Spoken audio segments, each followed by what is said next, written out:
These are some of the headlines regarding police brutality in Nigeria so far. And police brutality in Nigeria is not new. But in 2020, the youth rose up and said enough. The EndSARS protest sparked a national reckoning, promising change. 5 years later, we're in 2025 now. What has really changed?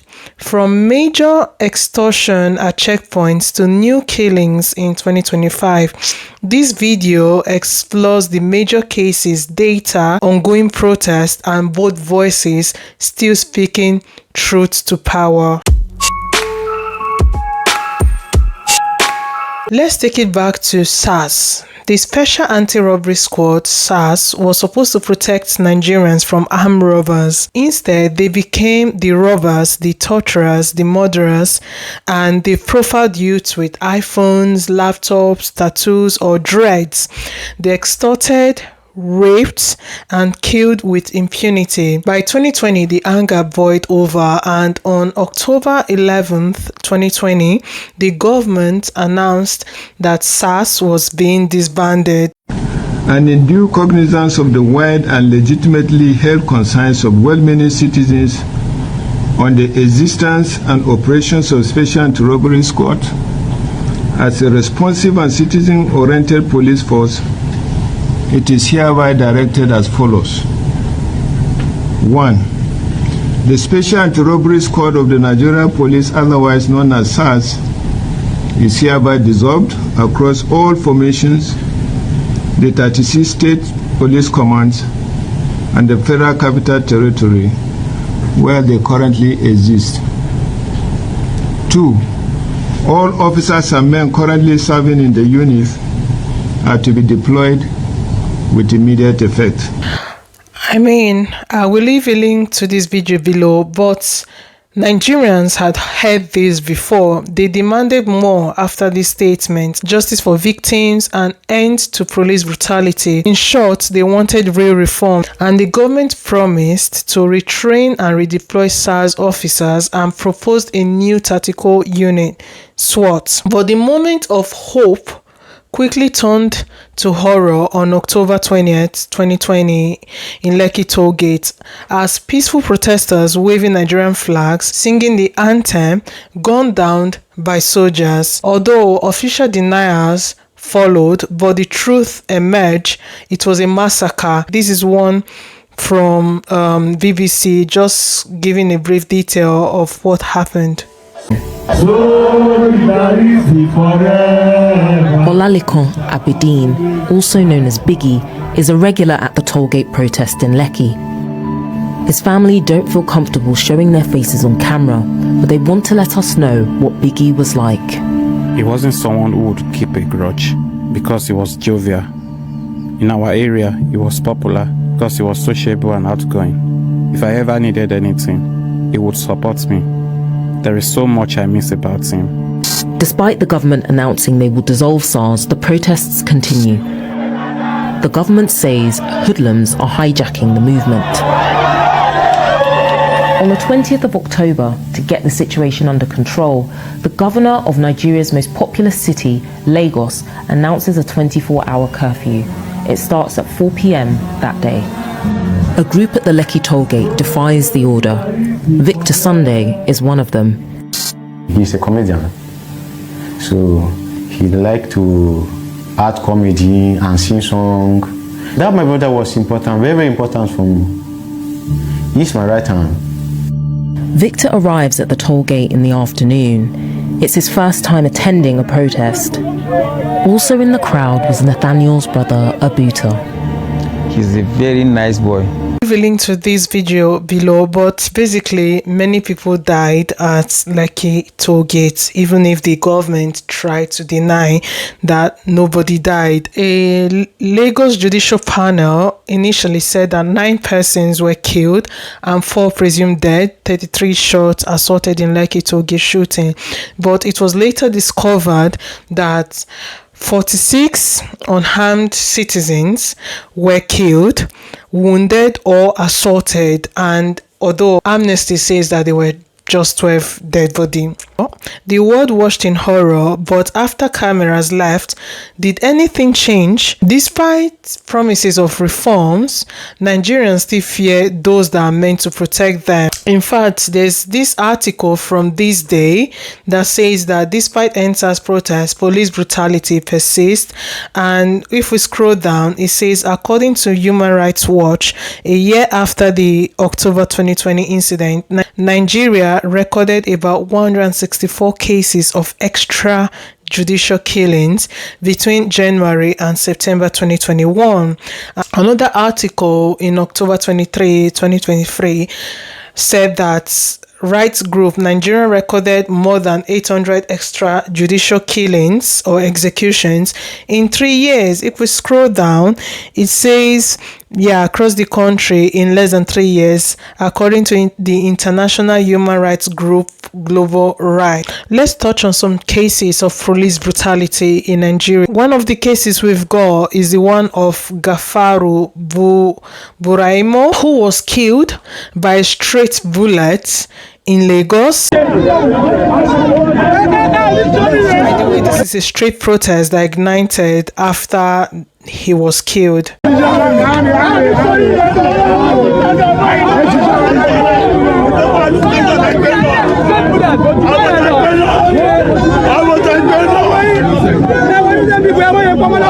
Now, in the same month, still in 2022, December, we've got ASP Drambi Vandi, who killed Bolanle Rahim, who was a pregnant lawyer, and she was killed literally on Christmas Day, and she was shot in front of her family. Although in 2023, he was later sentenced to death by hanging in a very rare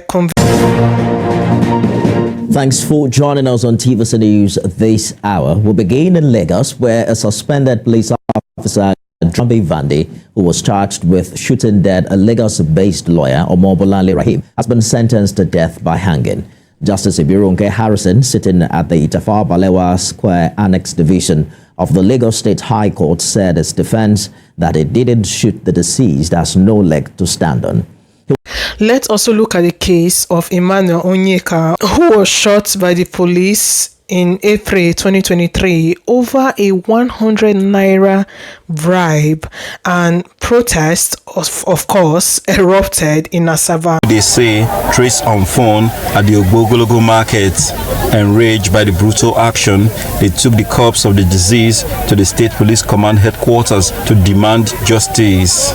Some of them narrate what happened early Wednesday morning in the state capital. The other one said, "Why not give him?" Now he carry gun, shoot him for head. He died because of 500 naira. He not do anything. Then somebody with the wife. To calm frayed nerves, the Commissioner of Police told the protesting traders that the officer is already in detention and won't go unpunished if found guilty. Very, very sorry for all that happened.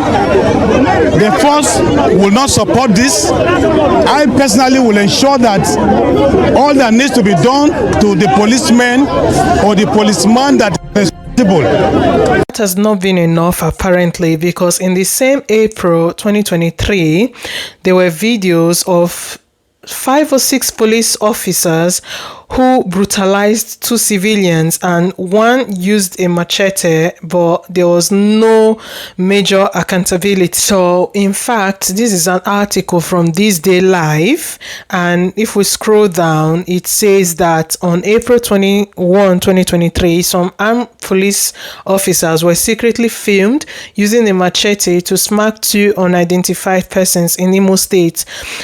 In the 45, 5 officers were seen assaulting the 2 people in an open space, while a 6th officer pulled out a machete from a parked SUV believed to be a police operational vehicle, and the 6th officer was captured in the video smacking the 2 people multiple times with the machete. Now let's look at the case in Ibadan.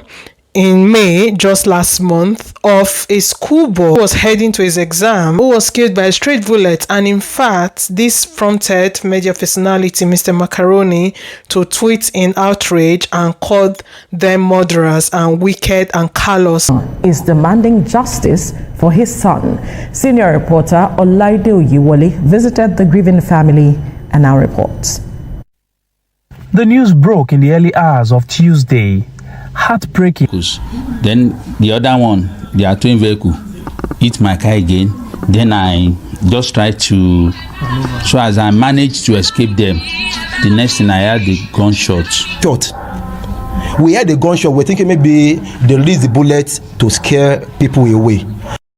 So when we moved for some maybe 5 seconds, so the guy, the boy, the deceased was shouting, "They've shot me, they shot me." So I look at the back. In response to this tragedy, Mr. Macaroni tweeted, "Wicked, evil, callous, irresponsible, and shamelessly corrupt police Nigeria just killed an innocent boy in broad daylight, murderers." And this is another snippet of the video. Eyewitnesses report that a policeman, while trying to shoot at a vehicle they were chasing along Gbagi Market Road in Ibadan, hit an innocent school student with a straight bullet while he was in his father's car. The student was rushed to welfare hospital but was declared dead on arrival.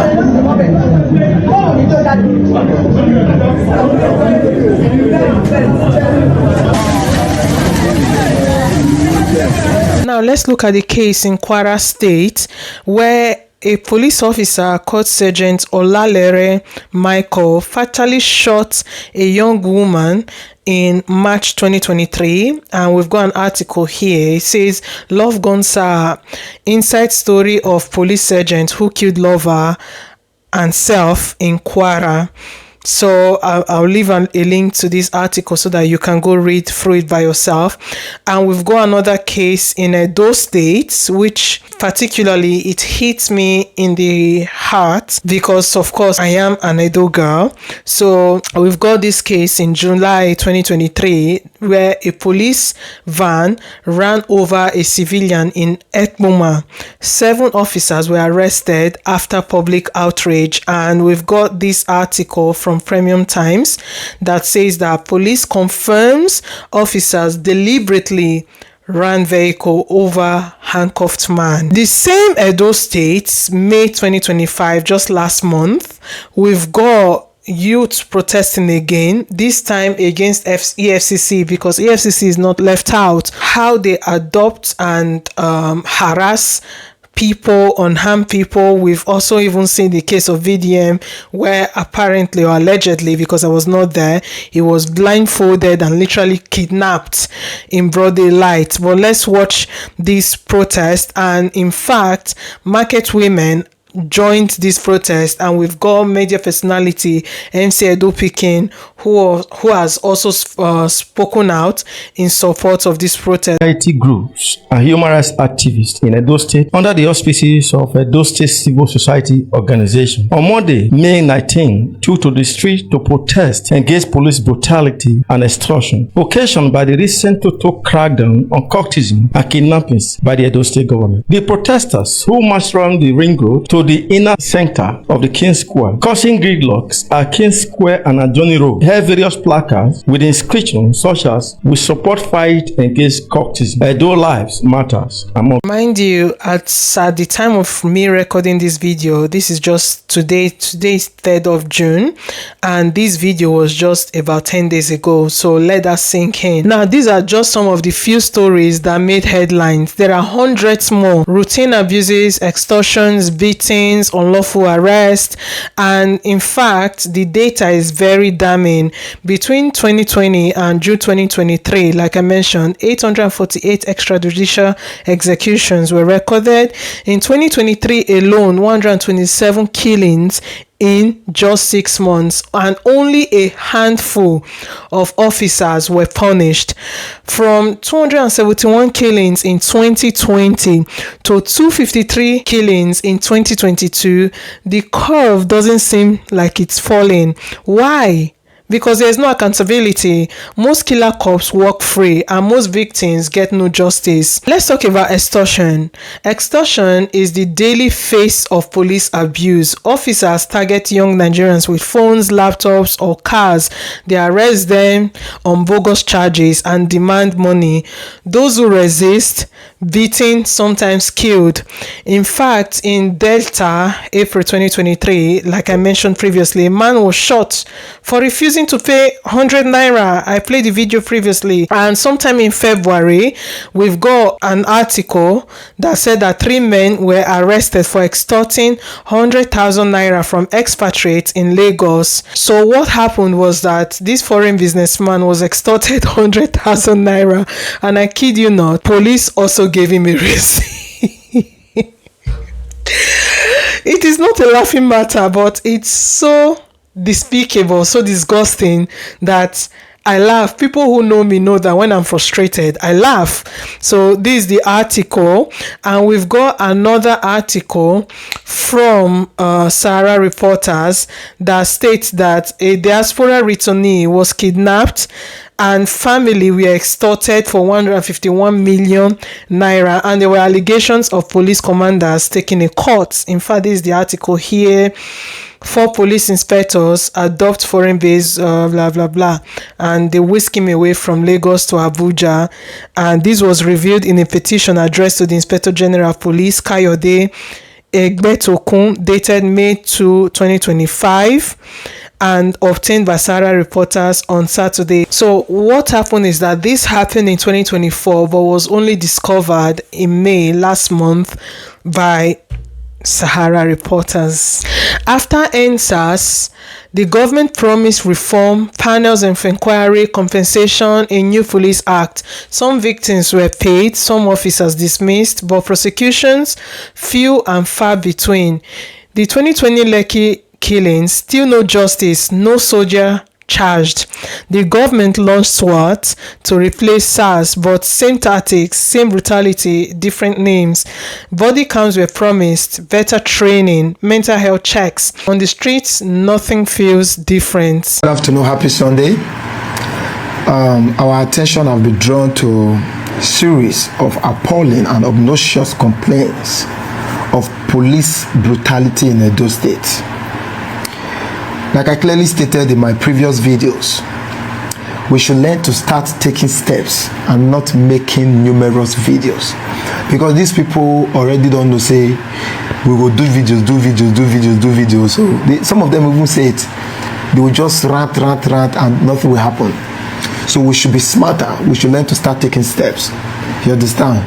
Because it's something they go on, bring out to the notice of the right authorities. You will be like, say, we jump protocols. I'll leave a link to this video below. But one reason EndSARS shook the world was that Nigerian celebrities stood up, and many still haven't sat down. Like, for example, rapper Falz, who is a lawyer, released documentary and he's been vocal on police reform. And we also talk about Mr. Macaroni, who was beaten and arrested in 2021 and is still protesting in 2025 and called out the police for schoolboy's killing in Ibadan. Let's watch this video of him being arrested in 2021.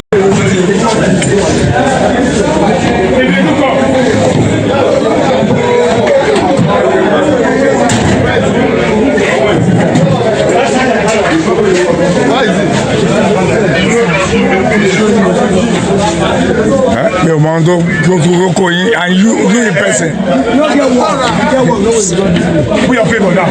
We are paid for that. We are paid. VDM as well. He was arrested by EFCC in 2025 for exposing bank fraud, and we had national outcry about him. MC Edo Pikin has been vocal about it. Rugged Man, who is a veteran rapper, long-time critic of police brutality, and even him was arrested this 2025. These voices remind Nigerians, you are not alone. Keep speaking and keep pushing. Police brutality didn't end with SARS. It didn't end in 2020. It's still here in 2025, in your city and on your street. But the spirit of EndSARS lives on in every protest, every hashtag, every brave citizen who says no more, until every killer cop is jailed, until every victim get justice until we can drive without fear. Nigerians will not stop. Don't forget to like, share this video for awareness, and see you in the next video.